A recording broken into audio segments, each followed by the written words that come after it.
پہلے میں 12 ربیع الاول کا بتاؤں کہ یہ ہے کیا.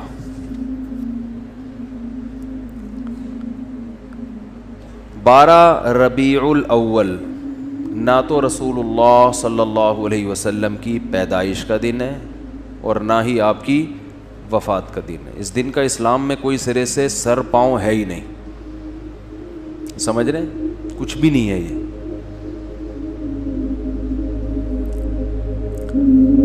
کیوں نہیں ہے؟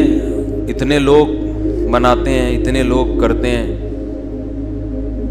لوگوں کے منانے پر گورنمنٹ کی طرف سے کوئی پابندی نہیں ہے, اس لیے مناتے ہیں لوگ. اتنے سارے علماء کی تقریریں آتی ہیں اس دن کی فضیلت پر, تو وہ اس لیے آتی ہیں کہ تقریروں پر بھی گورنمنٹ کی طرف سے کوئی پابندی, بولو بھائی, نہیں ہے. تو لوگ دیکھتے ہیں گورنمنٹ کی طرف سے پابندی ہے یا نہیں ہے, اس کو فوکس کرتے ہیں. شریعت کیا کہتی ہے یہ تو وہی فالو کرے گا نا جو شریعت کو فالو کر رہا ہو, جو دیکھتا ہو کہ قرآن و سنت کیا کہتے ہیں. ائمہ مجتہدین جن کی قرآن و سنت پہ گہری گرفت تھی وہ کیا کہتے ہیں, وہ اخپل طریقے سے اسلام کو پیش, بولو بھائی, نہیں کرے گا. اخپل طریقہ نہیں چلتا. آج بہت سے معاملات میں پتہ ہی نہیں چل رہا ہے کہ ان کا لائف اسٹائل یا ان کا مذہب ہے کیا.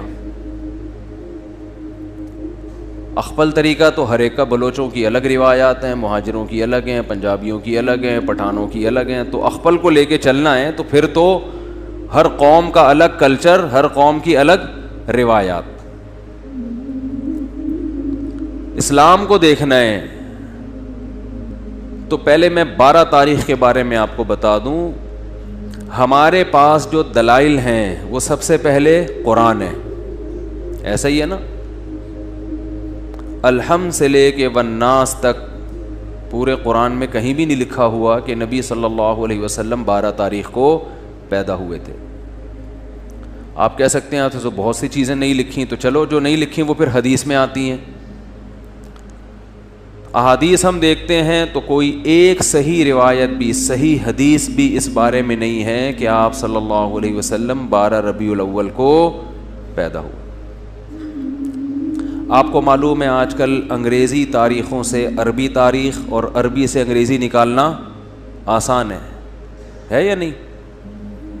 آپ اپنی ڈیٹ آف برتھ لکھیں, گوگل سے پوچھیں کہ جس دن میں پیدا ہوا ہو اس دن اسلامی تاریخ کیا تھی, گوگل بتائے گا کہ نہیں بتائے گا؟ گوگل بتا دے گا بھئی یہ بن رہی ہے. ایک دن کا فرق اس میں ہو سکتا ہے 29 اور 30 کی بیس پہ, یا مفتی منیب صاحب کی وجہ سے یا پشاور کی وجہ سے ایک آدھ دن کا فرق, بولو بھائی, ہو سکتا ہے, اس سے زیادہ نہیں ہوگا. اتنی بات پر پوری امت کا اجماع ہے, صحیح احادیث سے ثابت ہے کہ آپ صلی اللہ علیہ وسلم ربیع الاول میں پیدا ہوئے اور پیر کے دن پیدا ہوئے. اب میں ریاضی کی کیلکولیشن میں جاؤں گا تو بہت لمبا ٹائم ہو جائے گا, تو ریاضی دان سے پوچھ لیں آپ. تو جس سال آپ صلی اللہ علیہ وسلم کی پیدائش ہوئی وہ آپ کی وفات سے 63 سال پہلے تھا. راجح قول کے مطابق 63 سال کی عمر میں آپ صلی اللہ علیہ وسلم کا انتقال ہوا. اور اس سے پچھلے سال آپ نے جو حج کیا وہ حج جمعے کا دن تھا, تو جمعے کے دن 9 ذی الحجہ, اور اس سے اگلے سال آپ صلی اللہ علیہ وسلم کی وفات ہوئی ربیع الاول میں. تو کیلکولیشن کرنا آسان ہو گیا کہ نہیں ہو گیا؟ تو کیلکولیٹ کر کے دیکھیں گے اور 62 سال پیچھے جائیں گے تو کیلکولیشن کے حساب سے 12 تاریخ پیر کے دن, بولو بھائی, نہیں بیٹھ رہی. لیکن چلو کوئی ریاضی دان کھینچ تان کے کچھ 62 کو 63 کر دے, 63 کو 64 کر دے, کچھ کرا کے چلو فرض کر لو کہ بھئی امکان تھا. تو ہم تو سب سے پہلے کسی بھی واقعہ کے لیے مورخین کو فوکس کرتے ہیں یا حدیث کو.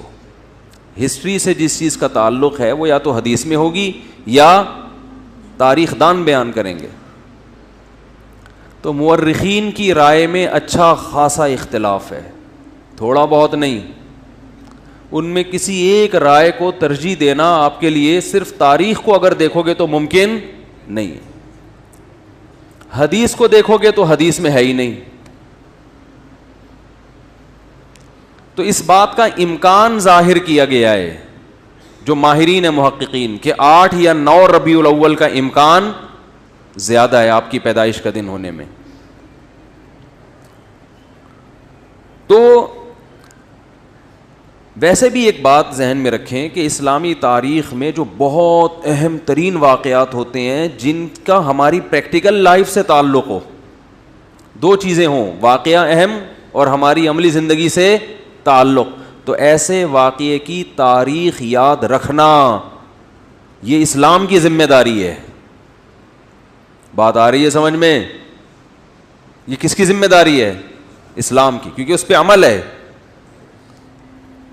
مثال کے طور پر رمضان کا چاند نظر آتے ہی اسلام آرڈر دیتا ہے کہ آپ نے کیا کرنا ہے؟ روزہ رکھنا ہے. اب ماہرین بھول گئے کہ یہ والا مہینہ ربیع الاول ہے، شوال ہے کہ رمضان ہے، کیلکولیشن کر رہے ہیں، بوکھلا گئے. مورخین کا اختلاف ہو گیا کہ یار یہ رمضان ہے کہ شوال ہے کہ ذی قعدہ ہے کہ ذی الحجہ ہے. تو ہمارے روزے کہاں گئے؟ بولو بھائی، روزے گئے. اب شک کو شبہ کے ساتھ روزہ رکھیں گے کہ یار پتہ نہیں یہ رمضان ہے بھی کہ نہیں ہے. آپ کہہ سکتے ہیں پہلی تاریخ میں تو اختلاف ہوتا ہے کہ فس رمضان ہے یا نہیں. اس اختلاف کا شریعت نے حل بتا دیا. الصوم یوم یصوم الناس، جس تاریخ کو لوگ سمجھیں کہ پہلی ہے تو وہ کیا ہے؟ پہلی ہے. جس تاریخ کو لوگ سمجھیں کہ پہلی نہیں ہے تو وہ کیا ہے؟ وہ نہیں ہے. اور حکومت کو کا فیصلہ کیا بنا دیا اس میں؟ معتبر. اس کو یوم شک کہا جاتا ہے جس میں انسان کو تردد ہو، تو گورنمنٹ کو یہ اختیار حاصل ہے کہ وہ فیصلہ کر دے. لیکن رمضان ہی مشکوک ہو جائے کہ پتہ نہیں ہے کہ نہیں، یہ الزام کس پہ جائے گا؟ اسلام پہ، معاذ اللہ اللہ پہ، کہ اللہ نے رمضان کے روزے تو فرض کر دیے لیکن رمضان کی اللہ نے حفاظت نہیں کی. تاریخیں گول مول ہو گئی ہیں، گڑبڑ ہو گئی ہیں. آپس میں اتنے فرقے بن گئے کہ ان فرقوں کی وجہ سے اب تاریخ کا ہی نہیں پتہ چلتا کہ یہ رمضان ہے یا شوال ہے. بیچ میں اتنے فرقے پیدا ہو گئے. تو اللہ نے وہ تمام چیزیں جن کا انسان کی پریکٹیکل لائف سے تعلق ہے ان کی تاریخوں کی حفاظت کس کے ذمے ہے؟ اللہ کے ذمے ہے. وہ کبھی دائیں بائیں نہیں ہو سکتے کیونکہ پوری امت نے ایک دن رمضان یعنی رمضان کے مہینے میں روزے رکھنے ہیں نا. پتہ چلا جی ان کا رمضان کوئی اور ہے، ہمارا رمضان کوئی اور ہے، اور ہم کنفیوز ہو گئے ہیں اصل رمضان کون سا ہے. تو یہ حفاظت کون کرتا ہے؟ حج ذی الحجہ میں ہوتا ہے.